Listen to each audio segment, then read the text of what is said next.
मंच पर एक ऐसी शख्सियत हैं जिनका नाम से पहले उनका काम बोलता है। बात समाज सेवा की हो, बात संगठन की हो, चुनावी रणनीति की हो या शासन की, उनका काम जो है वो अलग से बोलता है। उनके अगर आप राजनीतिक जीवन को देखें तो संगठन से शुरू करके केंद्रीय मंत्री के स्तर तक पहुंचे, लंबे समय तक प्रधानमंत्री नरेंद्र मोदी के सहयोगी रहे और उनकी पूरी जो राजनीतिक यात्रा है उसके कह सकते हैं एक तरह से सहयात्री रहे। तो आज ये बातचीत हो रही है इसलिए कि प्रधानमंत्री नरेंद्र मोदी ने अपने सार्वजनिक जीवन के, खासतौर से चुनावी राजनीति के जीवन के 20 साल पूरे किए। 7 अक्टूबर 2001 को उन्होंने गुजरात के मुख्यमंत्री पद का भार संभाला था। तब से ये यात्रा जो है वो अनवरत जारी है। तो आप ठीक समझ गए होंगे अब मैं किसकी बात कर रहा हूँ। जी हाँ, मैं बात कर रहा हूँ भारत सरकार के गृह मंत्री और भाजपा के पूर्व राष्ट्रीय अध्यक्ष अमित शाह। अमित शाह जी, आपका संसद टीवी पर स्वागत है। नमस्कार प्रदीप जी। आपने प्रधानमंत्री नरेंद्र मोदी को एक स्वयंसेवक के रूप में देखा, फिर एक संगठनकर्ता के रूप में देखा, फिर एक राजनीतिक कार्यकर्ता के रूप में देखा, मुख्यमंत्री के रूप में देखा, प्रधानमंत्री के रूप में देखा और विश्व नेता बनते हुए देखा। इस दौरान कई पड़ाव आए होंगे, कई उतार चढ़ाव आए होंगे। कौन सी ऐसी बात, कौन सा ऐसा मुद्दा, कौन सा ऐसा समय आया जो आपको लगा कि उनके लिए सबसे चुनौतीपूर्ण रहा? देखिए, मोदी जी के जीवन के कुल मिलाकर सार्वजनिक जीवन में आने के बाद 3 हिस्से किए जा सकते हैं। एक तो भारतीय जनता पार्टी में आने के बाद की मैं बात करता हूँ। भारतीय जनता पार्टी में आने के बाद का उनका पहला कालखंड एक दृष्टि से बनाए तो वो संगठनात्मक काम का था। दूसरा कालखंड उनके मुख्यमंत्री के उनके तत्वाधान में गुजरात में वो मुख्यमंत्री रहे और एक काम हुआ। और तीसरा राष्ट्रीय राजनीति में आकर वो प्रधानमंत्री बने। ये 3 हिस्सों में उनके सार्वजनिक जीवन को बांटा जा सकता है। ये तीनों बेहद चुनौतीपूर्ण अपने आप में रहे। जैसे जब उनको भारतीय जनता पार्टी में भेजा गया, वो आए, संगठन मंत्री बने। उस वक्त भारतीय जनता पार्टी की स्थिति खस्ता हाल थी। गुजरात कोई पहले से भारतीय जनता पार्टी के अनुकूल राज्य रहा नहीं था। हम सब युवा कार्यकर्ता थे, कोई भविष्य नजर नहीं आता था। जब भाजपा के लिए बात करते थे या ज्वाइन हुए थे, हमारे प्रोफेसर हमें डांटते थे, कहाँ गलत रास्ते पे चले गए हो। इस प्रकार की स्थिति थी और देश में 2 सीटें आई थी। तब मोदी जी भारतीय जनता पार्टी गुजरात के संगठन मंत्री बने और 87 से उन्होंने संगठन को संभाला और संगठन के माध्यम से एक पक्ष की विश्वसनीयता कैसे जनमानस में बनाई जा सकती है उसका उत्कृष्ट उदाहरण करा। 87 में आने के बाद सबसे पहला चुनाव आया अहमदाबाद म्युनिसिपल कॉरपोरेशन का। पहली बार भारतीय जनता पार्टी अपने बूते पर कॉरपोरेशन में सत्ता में आई। उनके संगठन मंत्री बनने के महज 1 साल के अंदर और उसके बाद में भारतीय जनता पार्टी की यात्रा शुरू हुई। 90 में हम हिस्सेदारी में सरकार में आए, 50-50% की हिस्सेदारी थी। 95 में पूर्ण बहुमत में आए और वहां से भारतीय जनता पार्टी आज तक पीछे मुड़कर नहीं देखा है। कल भी जो चुनाव हुए उसमें हम लगभग 95% स्वीप कर गए। तो सबसे बड़ा चैलेंजिंग काम उनका उस वक्त था कि गुजरात में भारतीय जनता पार्टी का कमल खिलाना। उस वक्त उन्होंने कठोर परिश्रम, बारीक आयोजन और इम्प्लीमेंटेशन के लिए एक दृढ़ता, ये तीनों के कारण उन्होंने भारतीय जनता पार्टी को खड़ा किया। और एक मैं अभी भी मानता हूँ मल्टी पार्टी डेमोक्रेटिक सिस्टम में बहुत सारी पार्टियां है और होनी भी चाहिए। सबने गुजरात के संगठन के मॉडल का स्टडी करने जैसा है जो मोदी जी ने उस वक्त बनाया था और समय समय पर उसमें अनुकूल परिवर्तन भी होते गए। परंतु वो मॉडल की जो नींव थी, जनता के साथ सरोकार रखकर जनता की वेदनाओं को समझकर उसको वाचा देना ये राजनीतिक पार्टी का काम है। जब विपक्ष में होते हैं तो आंदोलन के माध्यम से उसको वाचा देते हैं और जब सत्ता में आते हैं तो सरकार की नीति और कार्यक्रमों के माध्यम से उसका रास्ता ढूंढना, उसको हल निकालना और वो वेदना को कम करना या तो निरस्त करना। मैं मानता हूं एक बहुत बड़ी चैलेंज उनके लिए थी उस वक्त कि भारतीय जनता पार्टी को गुजरात में प्रस्थापित करना। हम तीसरे नंबर पर थे और तब से लेकर जो शुरू है आज तक भारतीय जनता पार्टी पूरी दुनिया देख रही है, इसको हम लगातार जीतते जा रहे हैं। दूसरा बड़ा चैलेंज उनके सार्वजनिक जीवन में आया कि जब वो गुजरात के मुख्यमंत्री बने। मैं जिस कॉन्स्टिट्यूंसी से आता हूं वो कॉन्स्टिट्यूंसी भी हम हार गए थे, जो गुजरात का सबसे सेफेस्ट सीट माना जाता था, साबरमती असेंबली कॉन्स्टिट्यूंसी, वो हम हार चुके थे। अच्छा। बड़ा भूकंप आया था, सारे कॉरपोरेशन के चुनाव, जिला पंचायत के चुनाव, तहसील पंचायत के चुनाव कांग्रेस स्वीप कर गई थी। 70 के दशक के बाद पहली बार Bharatiya Janata party Rajkot municipal corporation में हारी थी, 70 के दशक के बाद, जनसंघ के समय से लेकर आज। और अहमदाबाद म्युनिसिपल कॉरपोरेशन हम 87 के बाद पहली बार हारे। उस समय उनको गुजरात की धुरा सौंपी गई और उस वक्त की राष्ट्रीय राजनीति की भी कल्पना करते हैं तो एक बहुत लंबा कालखंड यहां पर गठजोड़ की राजनीति का रहा। जो सरकारें आई पूर्ण बहुमत की सरकारें नहीं थी, मिली जुली सरकार थी, कभी 20 पार्टियां, कभी 25 पार्टियां, कभी 30 पार्टियां। अटल जी के नेतृत्व में सरकार बनी, वो भी कोई पूर्ण बहुमत की एक पार्टी की सरकार नहीं थी।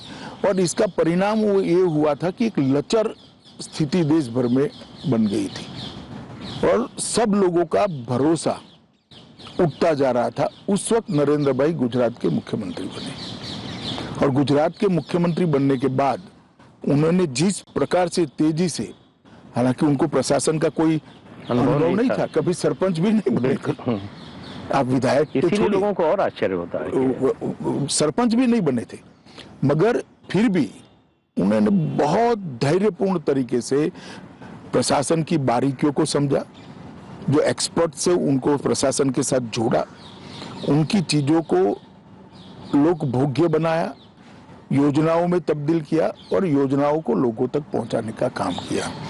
और जो भूकंप एक जमाने में भाजपा के लिए एक धब्बा बन जाएगा ऐसा लगता था, वो भूकंप के काम की पूरे विश्व ने बुरी बुरी सराहना की। और आज आप भुज जाकर देख लीजिए, एक और लातूर का भी भूकंप था, एक और भुज का भी है, पूरा नवनिर्माण किया, पूरा भुज का नवनिर्माण हुआ। सिर्फ नवनिर्माण नहीं हुआ, भुज की विकास दर उसके बाद 37% ज्यादा बनी। और आज भुज के अंदर पानी भी है, इंडस्ट्री भी है, एजुकेशन भी है। पहले भुज का पोस्टिंग पनिशमेंट पोस्टिंग माना जाता है, प्राइम पोस्टिंग माना जाता है। इतना बड़ा परिवर्तन लाए और अपने मुख्यमंत्री काल में उन्होंने एक नया मॉडल बनाया कि विकास को कैसे सर्वस्पर्शीय, सर्वसमावेशक बनाया जा सकता है। और इसके लिए उन्होंने ढेर सारी योजनाएं लेकर आए। जैसे मैं 2-3 योजनाओं का ही जिक्र कर पाऊंगा समय मर्यादा देखते हुए। वन बंधु कल्याण योजना, सबसे निग्लेक्टेड गुजरात में आदिवासी थे। कांग्रेस ने उनका वोट बैंक के नाते तो उपयोग किया, परंतु कभी उस तक विकास नहीं पहुंचा था। उन्होंने सारी बिखरी हुई योजनाओं को जोड़ा और पहली बार गुजरात में उनका जो संविधान का दिया हुआ अधिकार था कि उनकी जनसंख्या के अनुपात में बजट में उसको हिस्सेदारी मिले, पहली बार नरेंद्र मोदी जी ने 2003 के बजट के अंदर उनको दिया। और वन बंधु कल्याण योजना ने पूरे गुजरात के ट्राइबल एरिया का विकास का रास्ता खोल दिया। और आज ट्राइबल एरिया में बड़े भरोसे से कह रहा हूं, कोई भी क्रिटिक से क्रिटिक एनालिसिस करने वाला व्यक्ति वहां पहुंच जाए, सूरत शहर और डांग के जिले के बीच में कोई अंतर वो नहीं ढूंढ पाएगा। इतना बड़ा परिवर्तन हुआ। इसी प्रकार से राजनीतिक लाभ भी मिला। राजनीतिक लाभ दूसरी बात है, मगर लोगों का भरोसा लोकतंत्र के अंदर दृढ़ हुआ। सागर छोड़ के हमारे किनारे थे तो उसके लिए भी एक योजना लेकर आए, वो भी निग्लेक्टेड पड़े थे, जबकि सबसे ज्यादा खनिज संपदा वहीं थी। रेवेन्यू सबसे ज्यादा वहां से आती थी, बंदरों के कारण सबसे ज्यादा इंडस्ट्री वहां लगी थी।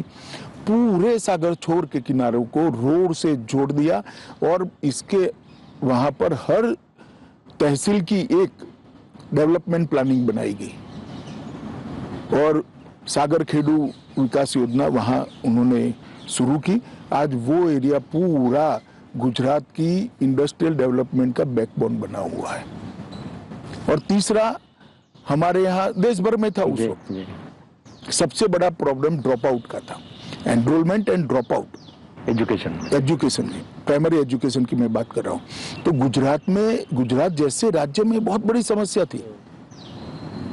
उन्होंने खुद कड़ी धूप के अंदर पटवारी से लेकर मुख्यमंत्री तक सब लोगों ने 5 दिन शुद्ध रूप से 5 दिन में 25 स्कूलों में जाना है और महोत्सव के रूप में बच्चों के एनरोलमेंट का कार्यक्रम शुरू कराया और हमारे एनरोलमेंट को 100% तक पहुंचाया। और उसके बाद वहां अभिभावकों की कमेटी तो बनवाई। ये स्केल और स्पीड का जो है उनका कॉन्सेप्ट वहीं से आया है। वो शुरू से है, वो शुरू से है। संगठन में भी था, सरकार में भी था, गुजरात के मुख्यमंत्री थे तब भी था। और उन्होंने अभिभावकों की कमेटी बनाई, विशेषकर माताओं की कमेटी बनाई। कोई भी बच्चा स्कूल नहीं आता है तो इसकी चिंता होती थी, मास्टरों की जिम्मेदारी तय कर दी। और ये सारी चीजों के बाद प्राइमरी एजुकेशन में गुणवत्ता बढ़ाने के लिए भी गुणोत्सव कर एक कार्यक्रम लिया और इसके कारण परिणाम ये आया, एनरोलमेंट 67% था, वो 100% पहुंचा। ड्रॉप आउट रेशियो 37% था, वो पॉइंट समथिंग पहुंच गया, 1% से नीचे चला गया। अब इसका इवैल्यूएशन कोई करेगा तो मालूम पड़ेगा कि देश के विकास में, गुजरात के विकास में इसका कंट्रीब्यूशन क्या हो सकता है। एक अनपढ़ आदमी देश पर कितना बड़ा बोझ बनता है, ना जो अपने संविधान के दिए हुए अधिकारों को जानता है, ना संविधान ने हमसे जो अपेक्षा करी है वो दायित्व को जानता है, वो कैसे एक अच्छा नागरिक बन सकता है। इसके अंदर आमूलचूर परिवर्तन है। इसी प्रकार से शहरी विकास, ग्रामीण विकास, औद्योगिक नीति, वाइब्रेंट गुजरात का उन्होंने एक बहुत बड़ा एक्सपेरिमेंट करा। खावड़ा तक पानी भी उनके समय में ही पहुंचा। नर्मदा योजना को अंजाम तक पहुंचाने का काम किया। सौनी योजना लाकर गुजरात के अंदर लगभग टैंकर राज को समाप्त कर दिया। गुजरात ऐसा एक क्षेत्र था जहां टैंकरों की इंडस्ट्री चलती थी क्योंकि गांव में पानी नहीं होता था। आज फ्लो से पानी हर गांव में जाता है, पीने की पानी की कहीं किल्लत नहीं है। और दृढ़ता पूर्वक, कठोरता से नीति बनाकर जो काम किया, इसका परिणाम यह है कि गुजरात के कई जिले आज काली यादी से बाहर आ चुके हैं। 100 फुट भूगर्भ जल का लेवल ऊपर आया है। पूरे भारत में एक ही ऐसा क्षेत्र है जहां भूगर्भ जल में बढ़ोतरी हुई। तालाबों को बहुत डीप करने का काम किया गया, छोटे छोटे चेक डैम बनाए गए। नर्मदा का जो बाढ़ का पानी था उसको तालाबों में डाइवर्ट कर, इस प्रकार से एक दूसरी चैलेंज को उसने इतने अच्छे तरीके से लिया कि देश भर के अंदर जो मिली जुली सरकारों का एक युग था, वो युग में एक छवि बनी थी कि मल्टी पार्टी डेमोक्रेटिक सिस्टम शायद फेल तो नहीं कर जाएगी। गुजरात के नरेंद्र भाई के सफल मुख्यमंत्री काल के दौरान न केवल गुजरात, देश भर में एक आशा का किरण जागृत हुआ कि मल्टी पार्टी डेमोक्रेटिक सिस्टम में कोई दोष नहीं है, ये सफल हो सकती है, ये डिलीवर कर सकती है, अंतिम व्यक्ति तक जा सकती है। और वेलफेयर स्टेट की जो कल्पना, कल्याण राज्य की कल्पना, मैं पश्चिम की कल्पना की बात नहीं करता, अपने संविधान निर्माताओं ने जो कल्पना करी थी वो साकार हो सकती है। तो ये दूसरी चैलेंज थी। और तीसरी चैलेंज जब वो भारत के प्रधानमंत्री बने तब आए। आप जानते ही हो, मैं डॉक्टर मनमोहन सिंह जी की सरकार के लिए कोई टिप्पणी करना नहीं चाहता, ये कोई राजनीतिक मौका भी नहीं है, परंतु हर क्षेत्र के अंदर देश नीचे नीचे नीचे जा, 12 लाख करोड़ के घपले, घोटाले, भ्रष्टाचार सरफेस पर आ चुके थे। सार्वजनिक जीवन पर श्रद्धा पाताल के अंदर पहुंच गई थी। दुनिया भर में देश का कोई सम्मान नहीं था। हमारी आंतरिक और बाहरी सुरक्षा बिल्कुल लचर हो पड़ी थी। पॉलिसी पैरालिसिस हो चुका था। नीतिगत फैसले महीनों तक सरकार की आंतरिक उलझनों में उलझते रहते थे। एक मंत्री महोदय ऐसे थे पूरे 5 साल कैबिनेट में ही नहीं आए। कई सारी ऐसी चीजें थी जो सवाल करती थी कि कैसे चल सकता है। ऐसे माहौल में मोदी जी ने देश के प्रधानमंत्री का चैलेंज उनके सर पर आया और आज हम देख सकते हैं कि 7 साल के अंदर सारी व्यवस्थाएं अपनी अपनी जगह से। हाँ, समस्या आती है, आएगी भी, भविष्य में भी आएगी, मगर समस्या को एड्रेस किया जाता है, तत्काल एड्रेस किया जाए, उसका समाधान निकालने का प्रयास किया और संवेदनशीलता के साथ उसको आगे बढ़ाया जाता है। और इसके कारण एक दृढ़ राजनीतिक इच्छा शक्ति के कारण देश की सुरक्षा व्यवस्था भी चौक चौबंद हुई। कभी कोई कल्पना नहीं कर सकता था कि भारत एयर स्ट्राइक करेगा या सर्जिकल स्ट्राइक करेगा। ये तो अमेरिका के लिए रिजर्व चीज थी, वही कर सकते हैं, वही कर सकते हैं। आज इसके कारण भारत के युवा का हौसला हुआ है, हम भी कर सकते हैं। कभी ये नहीं हो सकता था कि कोई प्रधानमंत्री कहेगा कि $5 ट्रिलियन की इकोनॉमी बनने का साहस भारत में है और हम पहुंच सकते हैं। ढेर सारे स्टार्टअप आए, लोग लगे, मुझे विश्वास है $5 ट्रिलियन की इकोनॉमी मोदी जी के नेतृत्व में बन ही जाएगी। और 11 नंबर की अर्थव्यवस्था से 5वें नंबर की अर्थव्यवस्था, 6ठे नंबर की अर्थव्यवस्था हम बन चुके हैं। हाँ। बहुत बड़ा जंप आया है, ढेर सारे सुधार हुए हैं, रिफॉर्म्स हुए हैं, ईज ऑफ डूइंग बिजनेस में भी हमने परिवर्तन। तो मोदी जी के जीवन में जो 3 बड़े बड़े आप स्टेज, तीनों स्टेज चुनौतीपूर्ण थे और उन्होंने बड़े धैर्य से, मक्कमता से और दृढ़ राजनीतिक इच्छा शक्ति के साथ तीनों चैलेंजों को सफलतापूर्वक पार करा है। मैं मानता हूं उनकी लीडरशिप ये बहुत बड़ी क्वालिटी है। आपने अभी बात में जिक्र किया कि एक समय लगने लगा था कि मल्टी पार्टी डेमोक्रेसी फेल हो जाएगी। राजनीति में, सार्वजनिक जीवन में परसेप्शन का बहुत महत्व होता है। मीडिया और बुद्धिजीवियों का एक वर्ग है देश में जिसका मानना है कि मोदी जी अधिनायकवादी हैं, डिक्टेटरशिप में यकीन करते हैं, किसी से सलाह मशविरा नहीं करते, अपनी चलाते हैं। तो आपको लगता है कि आप लंबे समय से उनसे जुड़े हुए हैं, आपका अनुभव इस पर क्या कहता है? मैं अपने आप को सौभाग्यशाली मानता हूं कि मुझे संगठन और सरकार दोनों में मोदी जी के साथ काम करने का मौका है। पहले गुजरात के संगठन में, फिर गुजरात सरकार में, और यहाँ मैं राष्ट्रीय अध्यक्ष था, तब मोदी जी प्रधानमंत्री थे और अब उनकी सरकार का मैं मंत्री हूँ। मैंने मोदी जी को नजदीक से काम करते हुए देखा है। ये सारे लोग जो आरोप लगा रहे हैं बिल्कुल बेबुनियाद आरोप है। मैंने मोदी जी जैसा श्रोता देखा ही नहीं है। किसी भी समस्या के लिए बैठक हो, कम से कम मोदी जी बोलते हैं, बहुत सब लोगों को धैर्यपूर्वक सुनते हैं और फिर उचित निर्णय लेते हैं। और कई बार तो हमें भी लगता है क्या भाई इतना सोच विचार हो रहा है, 1 बार बैठक, 2 बार बैठक, बहुत धैर्यपूर्वक वो निर्णय करते हैं और छोटे से छोटे व्यक्ति के सुझाव की गुणवत्ता के आधार पर वो महत्व देते, व्यक्ति के आधार पर नहीं देते। तो ये कह देना कि वो निर्णय थोपने वाले नेता है, जरा भी सच नहीं है। और जो लोगों ने उनके साथ काम किया है, काम करने वालों में भी क्रिटिक होते हैं, वो भी इतना तो जरूर कहेंगे कि इतने डेमोक्रेटिक तरीके से कैबिनेट कभी नहीं चलती होगी, इतनी डेमोक्रेटिक तरीके से मोदी जी के प्रधानमंत्री ये नाते। और मैंने उनके जैसा श्रोता, लिसनर देखा नहीं है। फिर ये परसेप्शन क्यों बना? जानबूझकर बनाया गया या कुछ घटनाओं की वजह से बना? देखिए, जानबूझकर ही बनाया जाता है और वो डिसिप्लिन के आग्रही है। तो कोई फोरम में जो डिस्कशन होता है वो बाहर नहीं आएगा। एक जमाने में आ जाता था सब आप लोगों के उपयोग के लिए, अब नहीं आता है। तो को लोगों को मुश्किल होती है, बहुत कम आता है। तो लोगों को लगता है फैसला मोदी जी ने ले लिया। लोगों को मालूम नहीं है कि, जनता को भी मालूम नहीं है, जर्नलिस्टों को भी मालूम नहीं है कि ये सामूहिक चिंतन का परिपाक है। निर्णय तो ऑफकोर्स वो ही करेंगे क्योंकि वो प्रधानमंत्री है और उनको ही करना चाहिए।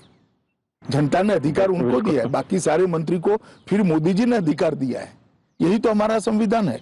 परंतु सबके साथ चर्चा कर सबको बोलने का मौका देकर, सबके प्लस माइनस पॉइंट सुनकर ये फैसले होते। ऐसी छवि इसलिए नहीं बनती कि वो डिसिप्लिन के आग्रही है।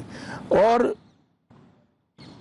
कुछ लोग जो बड़ा दुर्भाग्यपूर्ण है, जो मैं बोलने जा रहा हूं, कुछ लोग जो हमारे वैचारिक विरोधी हैं, वो सत्य कुछ भी हो, सत्य को तोड़ मरोड़ कर लोगों के सामने कैसा रखना, वो भी प्रयास हम तो देख ही रहे हैं, आप भी शायद देखते होंगे। और इसके कारण छवि को आहत करने का भी एक सुनियोजित प्रयास हुआ है। ऐसा कहते हैं कि राजनीति में जोखिम लेने से नेता बचते हैं क्योंकि एक अनिश्चितता उससे पैदा होती है कि ये जोखिम लिया, इसका क्या नतीजा होगा, हमारे ऊपर क्या असर पड़ेगा। लेकिन मोदी जी के बारे में देखा जाता है कि जैसे वो मतलब जिद करके जोखिम लेते हैं। आप नोटबंदी का फैसला देखिए, 3 तलाक, अनुच्छेद 370। देखिए, मैं आपकी बात से पार्शियली सहमत हूं। जिद कर शब्द प्रयोग ठीक नहीं है।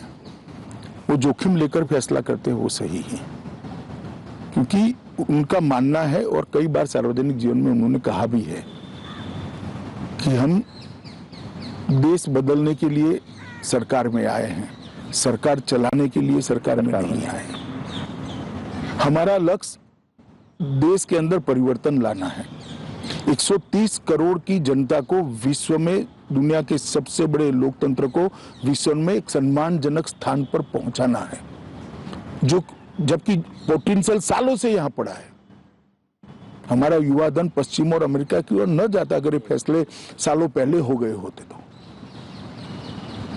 जो आज हो रहे हैं। मैं किसी का क्रिटिसिज्म करना नहीं चाहता, मगर वो इसलिए नहीं डरते हैं कि सत्ता में बने रहना लक्ष्य नहीं है, जो चलता है उसको चलने देना, आराम की जीवन जीना भी लक्ष्य नहीं है। एकमात्र लक्ष्य है भारत प्रथम, इंडिया फर्स्ट। ये लक्ष्य लेकर वो चलते हैं और इसीलिए इसी में से दृढ़ राजनीतिक इच्छा शक्ति का निर्मित होती है। और जब दृढ़ राजनीतिक इच्छा शक्ति के साथ आप एक रास्ता तय कर लेते हो कि मुझे देश को यहाँ पहुंचाना है, तो हर क्षेत्र के अंदर आप फैसले देखिए।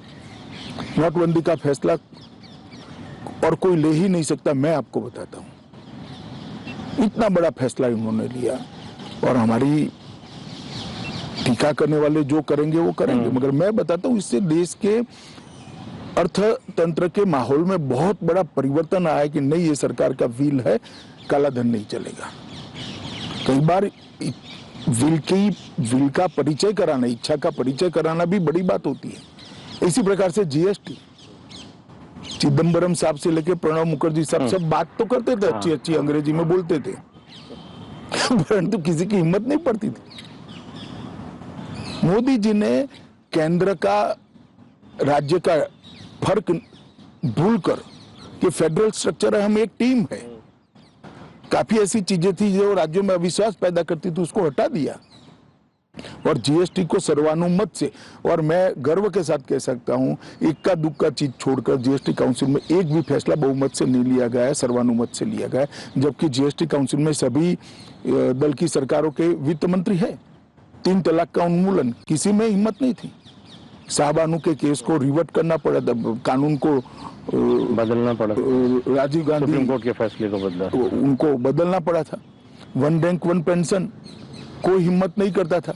चीफ ऑफ डिफेंस स्टाफ का नया कंसेप्ट डिफेंस के क्षेत्र में, कोई हिम्मत नहीं करता था।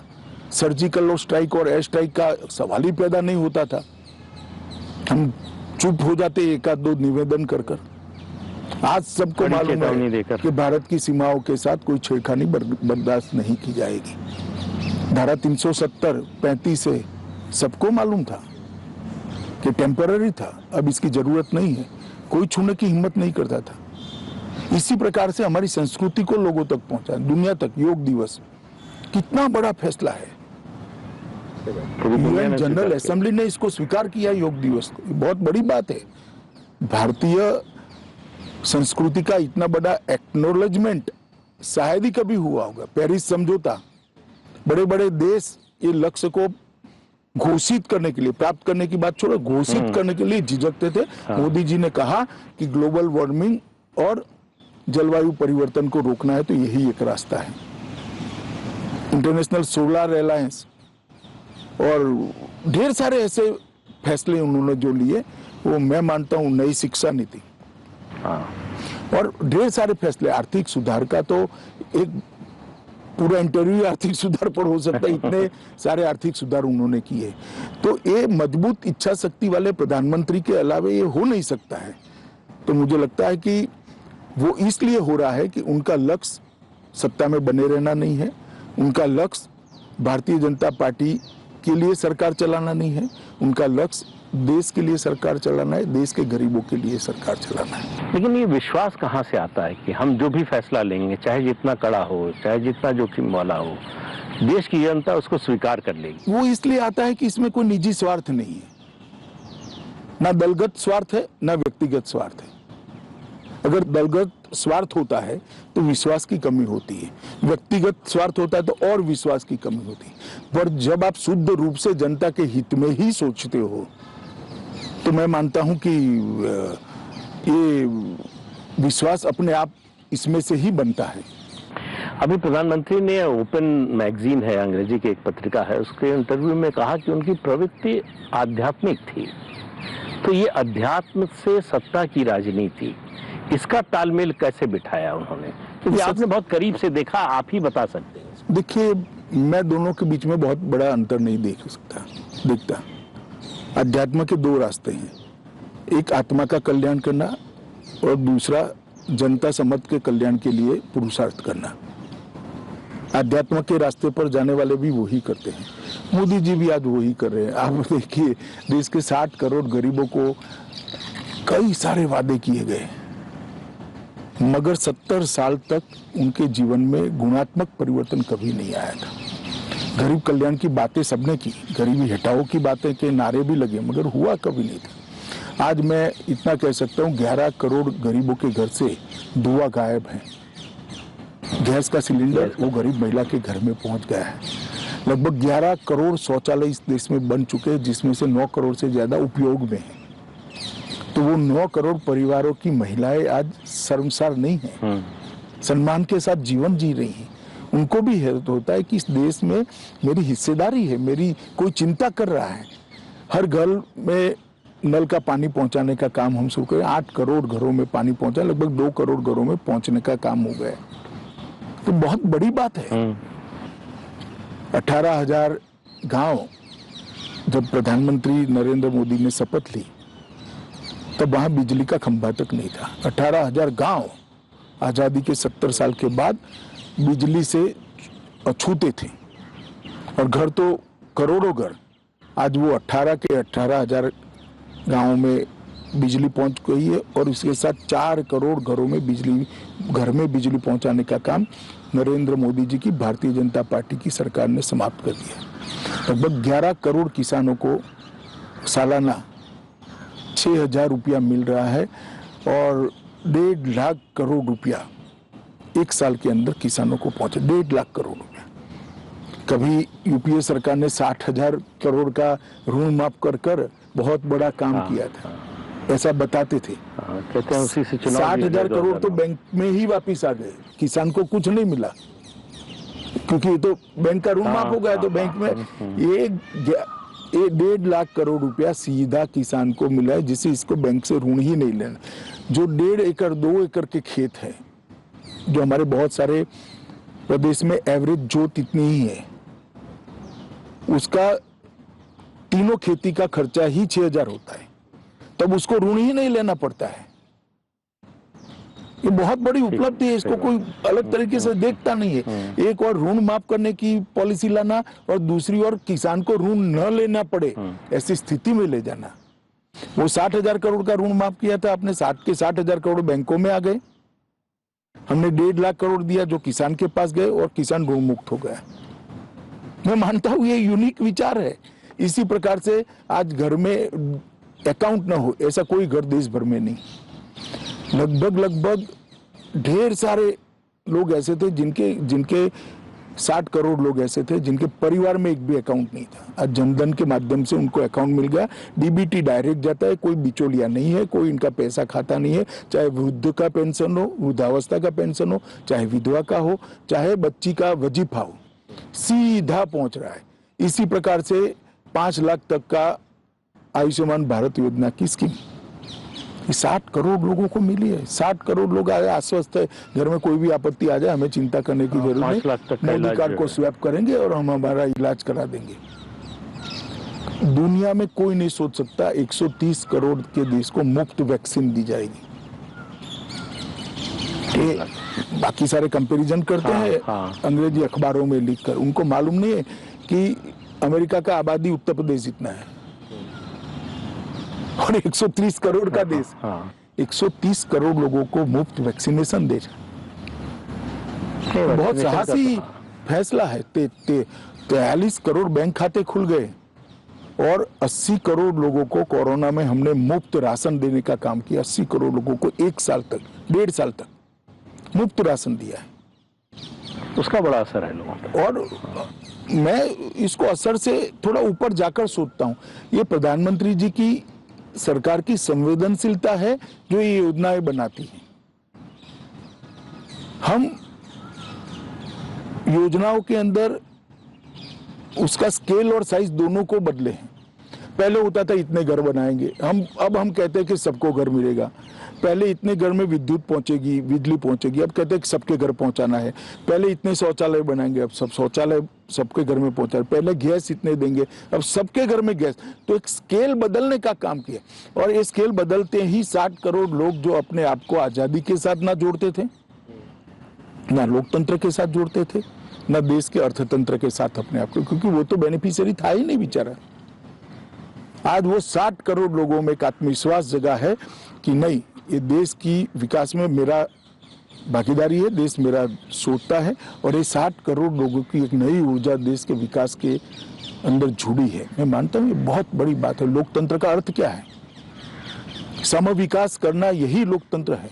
सर्वसमावेशक सर्वस्पर्शीय विकास करना यही लोकतंत्र है, और सबको देश के भले के लिए जोड़ना यही लोकतंत्र है। तो अल्टीमेटली जो क्रिटिक है वो बोलेंगे, मगर मैं मानता हूं कि उन्होंने वही रास्ते पर नरेंद्र भाई आज भी है, जो कहते हैं कि आध्यात्म के रास्ते से वापिस आकर सत्ता की राजनीति में आए।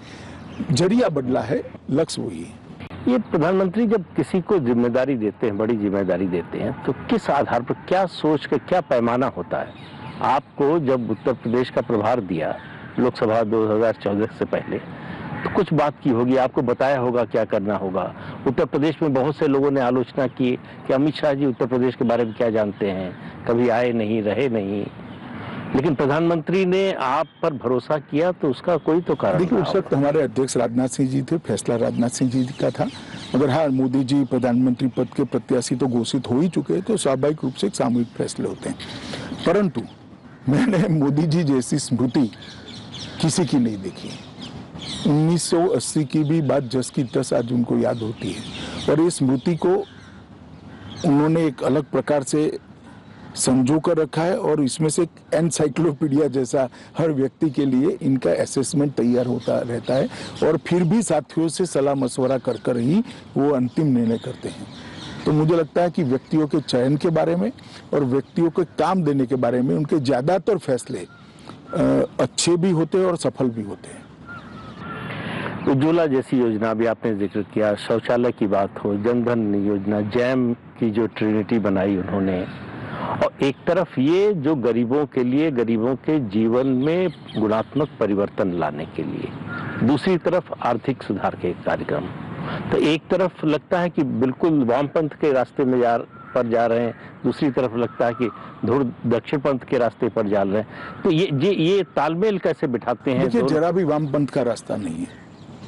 आप मुझे माफ करना प्रदीप जी, वामपंथी रास्ता गरीब का उत्थान करना है ही नहीं। उसके अंदर पड़े हुए असंतोष को राजनीतिक पूंजी बनाकर सत्ता पर बैठना है, वरना वामपंथी स्टेटों की ये स्थिति होती है। आज बंगाल का स्थिति देखिए, 27 साल के वामपंथी शासन के बाद, और गुजरात का स्थिति देखिए, त्रिपुरा का स्थिति देखिए, गुजरात का स्थिति देखिए। परंतु ये जो आप कह रहे थे कि वामपंथी और दक्षिणपंथी के बीच में कोई अंतर्द्वंद है, मैं नहीं मानता ऐसा है। ये बिल्कुल, देखिए, सरकार किस चीज के लिए होती है, कर किस चीज के लिए वसूला जाता है? जिस पर ईश्वर की कृपा है, जो ज्यादा परिश्रमी है, जिसके अंदर ज्यादा मेगा है, जिसके अंदर ज्यादा प्लानिंग की क्षमता ईश्वर ने दी है, वो ज्यादा पैसा कमाता है, तो उसको कमाने देना चाहिए, क्योंकि इससे देश का विकास होता है। उसके पास से कर वसूल कर कर जो पिछड़ा हुआ है इसके पास पहुंचाना, इसी के लिए तो सरकार होती। बजट की व्याख्या क्या है? सीधी सरल लेमैन की व्याख्या क्या है? जिसके पास ज्यादा है उसके पास से उचित प्रतिशत में लेकर, जिसके पास नहीं है उसको पहुंचाना, और पूरे देश की व्यवस्थाओं को चलाना, यही तो बजट है। बजट क्या है? ये हमारी एक भी योजना वोट बटेने की योजना नहीं है, आप समझ कर चलिए। एक भी योजना नहीं। एक भी योजना में हमने किसी को सीधा पैसा नहीं दिया है। अच्छा रास्ता तो था, चुनाव तो गैस सिलेंडर क्यों देना, भी 2500 रुपया ही दे दो, और दिया भी जाता था पहले। हमने ये नहीं करा। 2500 रुपया देकर उसके अंदर एक नई आशा का किरण जागृत किया, गैस देकर उसके जीवन स्तर को उठाकर नया आत्मविश्वास भरा। जब घर में साइकिल होती हो तो स्कूटी लाने का मन होता है, स्कूटी होती हो तो स्कूटर लाने का मन होता है, स्कूटर होती है तो मोटरसाइकिल लाने का मन होता है, मोटरसाइकिल होती है तो कार लाने का मन होता है। इसके अंदर आशा का संचार कर कर उसके जीवन को, उसकी सोच को उद्योगति देकर देश के विकास के साथ जोड़ने का हमने एक रास्ता किया। तो वामपंथी विचार है ऐसा मैं नहीं मानता।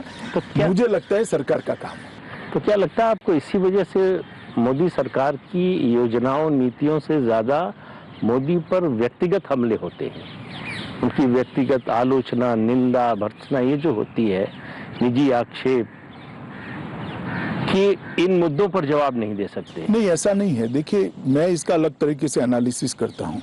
अपनी विचारधारा के प्रति निष्ठा रखना एक बात है, और कोई और विचारधारा का व्यक्ति सफल हो जाए वो सहन न कर पाने एक अलग बात है। मोदी जी के केस में वो हुआ है। हमारे देश में 67 के बाद की कांग्रेस को गिन ले तो 3-4 बड़ी बड़ी विचारधाराएं चली। एक समाजवादी थे, वो आंदोलन सिमट कर पहले जातिवाद में परिवर्तित हुआ और फिर परिवारवाद में परिवर्तित हो गया। बिहार वगैरह छोड़कर पूरा परिवारवाद में। कांग्रेस का आंदोलन जो था, आंदोलन शब्द ठीक नहीं है, कांग्रेस पार्टी जो थी वो भी परिवारवाद में सिमट कर रहेगी। तो ये दोनों मिलाकर एक परिवारवाद हुआ, एक आइडियोलॉजी बन गई। जो मेरा है वो ही श्रेष्ठ है, मेरा परिवार ही श्रेष्ठ है। दूसरा, दक्षिणपंथी माने जाने वाले हम, मगर हम एकात्म मानववाद में मानने वाले लोग हैं। अंत्योदय हमारा मूल प्रेरणा स्रोत है हमारी नीतियों का। और तीसरा, वामपंथी विचारधारा। ये 3 विचारधारा के बीच में रहा और तीनों को पर्याप्त मौका मिला है। इस देश की जनता ने कांग्रेस से तो सबको मौका दिया, कांग्रेस को तो खैर कितना बड़ा दिया, वामपंथियों को भी 3 राज्यों में लंबे लंबे समय तक मौका मिला, समाजवादियों को भी बड़ा मौका मिला। मगर जहां जहां एनडीए की सरकार हुई वहां अच्छा हुआ, जहां भाजपा की सरकार हुई वहां अच्छा हुआ। और फिर नरेंद्र मोदी जी ने आकर इसको एक अलग डायमेंशन से बदला। अब मेरा कमिटमेंट मेरी विचारधारा के लिए हो राजनीति के अंदर बहुत अच्छा है।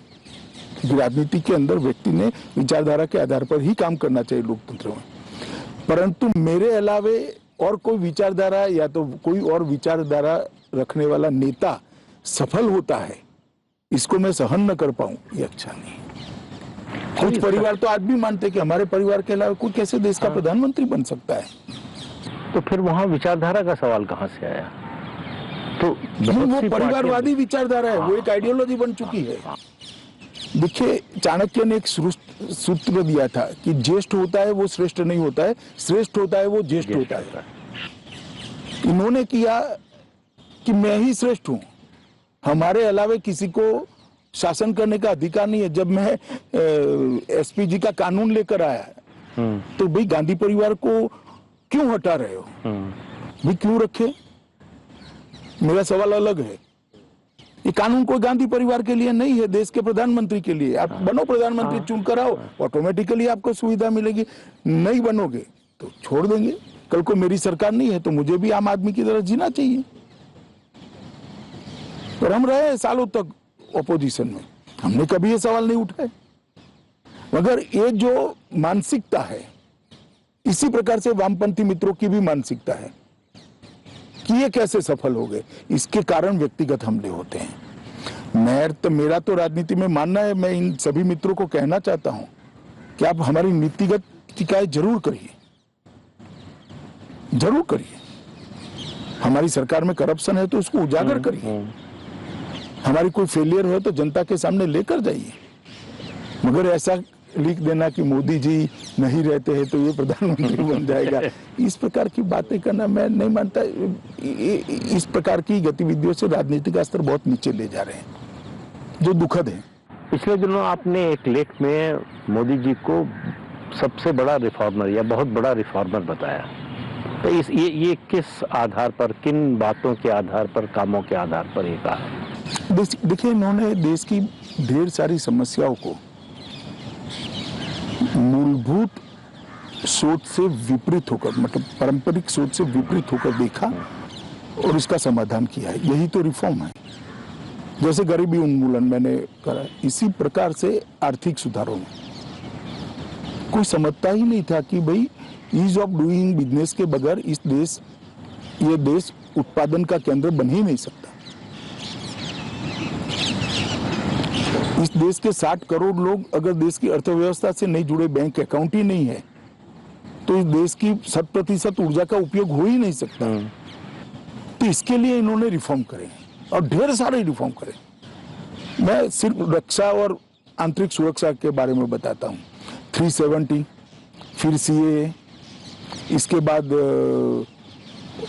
उत्तर पूर्व के अंदर आतंकवाद को खत्म करने के लिए ढेर सारे समझौते, ब्रू पुनर्वसन, कार्बी आंगलोंग समझौता, शांति बोडो समझौता, नक्सलवाद पर नकेल कसने के लिए एक मल्टी डायमेंशनल रणनीति का इम्प्लीमेंटेशन करना। हर क्षेत्र में उन्होंने, सुरक्षा के क्षेत्र में, आर्थिक क्षेत्र के अंदर, सामाजिक न्याय की दिशा में ढेर सारे परिवर्तन किए और समाज कल्याण की दिशा में भी, गरीबी उन्मूलन की दिशा में भी बहुत सारे इसी प्रकार से कृषि को प्रायोरिटी देना, मैं मानता हूं ये देश के लिए बहुत बड़ा रिफॉर्म है। मैं आर्थिक रिफॉर्म की पूरी, ये 3 कृषि कानून उसी का हिस्सा, इसी का हिस्सा है। और इसके अलावा भी बजट में बढ़ोतरी आप देख लीजिए, कितनी बड़ी बजट में बढ़ोतरी कृषि के बजट में हुई है और ढेर सारे परिवर्तन करें। और मैं मानता हूं आर्थिक सुधारों को मैं इसलिए बताना नहीं चाहता कि बहुत बड़ी सूची है उसमें, बैंकिंग से लेकर FDI पॉलिसी से लेकर GST से लेकर मेरा अगला सवाल इसी पर है। कॉर्पोरेट टैक्स को घटाने से लेकर इंश्योरेंस, डिफेंस, FDI का परिवर्तन कर ऑर्डिनेंस फैक्ट्री बोर्ड को उसका कॉर्पोरेटाइजेशन कर और सहकारिता मंत्रालय के गठन तक ढेर सारे, नोटबंदी ले लीजिए, GST ले लीजिए। आज आपको अगर रिफंड लेना है तो कोई इनकम टैक्स ऑफिस में या कोई लॉयर की तरह आपके अकाउंट में वो आ जाएगा भी। एक सच्चाई है। देखिए, मैं ऐसा नहीं मानता, विपक्ष में रिकवरी जनता का काम तो किया ही जा सकता है। हाँ, मगर इतना जरूर है कि यहाँ आप फैसले कर परिवर्तन कर सकते हैं। वहाँ फैसलों के अंदर के जो छिद्र होते हैं उसको उजागर करने का काम करते हो। तो सिस्टम सुधार के लिए, तो सिस्टमेटिक सुधार के लिए तो आप काम कर ही सकते हो, परंतु हमने कभी ऐसा नहीं सोचा कि ये करने से हम जीतेंगे या नहीं जीतेंगे। ना मोदी जी की पॉलिसी का हिस्सा हो, पॉलिसी बनाते वक्त ना ये सोच रहती है। तो किसी पॉलिसी बनाते वक्त ऐसा हुआ हो, पॉलिसी बनाते वक्त एक ही सोच होती है कि ये अच्छे परिणाम देगी या नहीं देगी और जो लाभार्थी है उसका कल्याण होगा या नहीं होगा। कई बार ऐसा होता है कि भाई जनता में पहले रिएक्शन आता है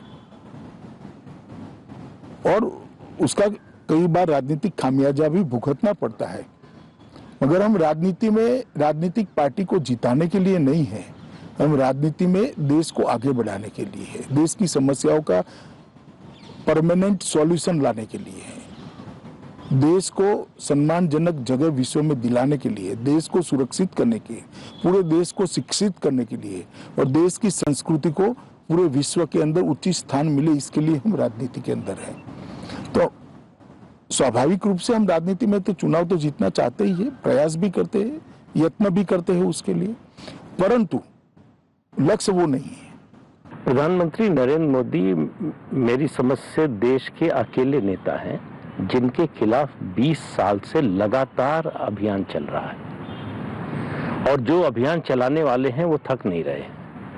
उनकी कोशिश जारी है। कभी इससे विचलित होते हैं, कभी उनको लगता है कि नहीं ध्यान देना चाहिए। जरा भी नहीं होता है।